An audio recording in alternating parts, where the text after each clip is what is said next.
salam sejahtera untuk kita semua. Perkenalkan, nama saya Roslin, merupakan mahasiswa semester 1 Prodi Arsitektur. Dan untuk UAS video Agama Buddha, hari ini saya akan menjelaskan mengenai korupsi. Pertama, saya akan menjelaskan arti korupsi pada KBBI. Korupsi adalah penyelenggaraan atau penyalahgunaan uang negara untuk kepentingan pribadi atau orang lain. Nah, seperti kita ketahui, korupsi ini banyak terjadi dalam negara kita, yaitu Indonesia. Nah, makanya itu, pada tahun 2002, Presiden kelima kita, yaitu Megawati Soekarno Putri, mendirikan lembaga KPK yang merupakan singkatan dari Komisi Pemberantasan Korupsi yang bertujuan untuk menangani korupsi yang tidak bisa ditangani oleh kejaksaan dan kepolisian. Maka sewajarnya tugas KPK adalah untuk mengawasi lembaga publik atau pemerintah untuk melakukan tindakan korupsi serta mengedukasi masyarakat mengenai integritas dan menyelidiki kasus korupsi tentunya, termasuk penyadapan, penggeledahan, dan pemeriksaan serta mengumpulkan bukti yang nantinya akan ditangani lebih lanjut. Dan berikut saya akan menampilkan sebuah video untuk menunjukkan kita betapa besarnya skala korupsi yang dapat dilakukan di negara kita sendiri. Kasus korupsi yang dilakukan oleh tersangka Surya Darmadi disebut menjadi kasus korupsi dengan nilai kerugian negara terbesar di Indonesia selama ini. Terhitung kerugian negara dari korupsi ini mencapai 78 triliun rupiah. Dan berikut daftar 10 kasus korupsi dengan nilai kerugian negara terbesar.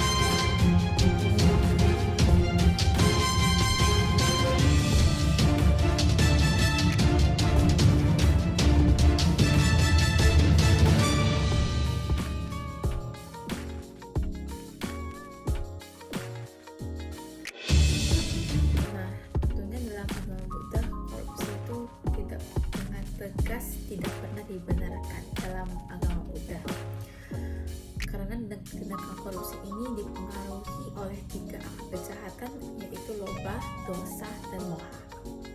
Nah, tentunya sebagai umat Buddha kita mengetahui adanya masalah Pancasila Sika, yaitu 5 latihan kemoralan yang merupakan landasan moral tahapan awal memasuki kehidupan beragama. Nah, sebenarnya menurut saya ini adalah juga merupakan aturan universal yang wajib dijalankan oleh semua orang tanpa memandang suku, ras, dan agama. Dan dalam sila kedua, pada Pancasila Sika sangat tegas berbunyi Adinadana Weramani Sikapadang Samaniyami, yang artinya aku bertekad melatih diri menghindari pengambilan barang yang tidak diberikan. Nah, menurut saya korupsi itu sama dengan mencuri karena kita mengambil hak yang bukan milik kita atau mengambil uang yang bukan milik kita. Nah, dalam sila kedua ada hal yang termasuk dalam pencurian seperti mencuri, merampas, memeras, menipu, pemalsuan, korupsi, ingkar janji, menyelundup, dan lain-lain.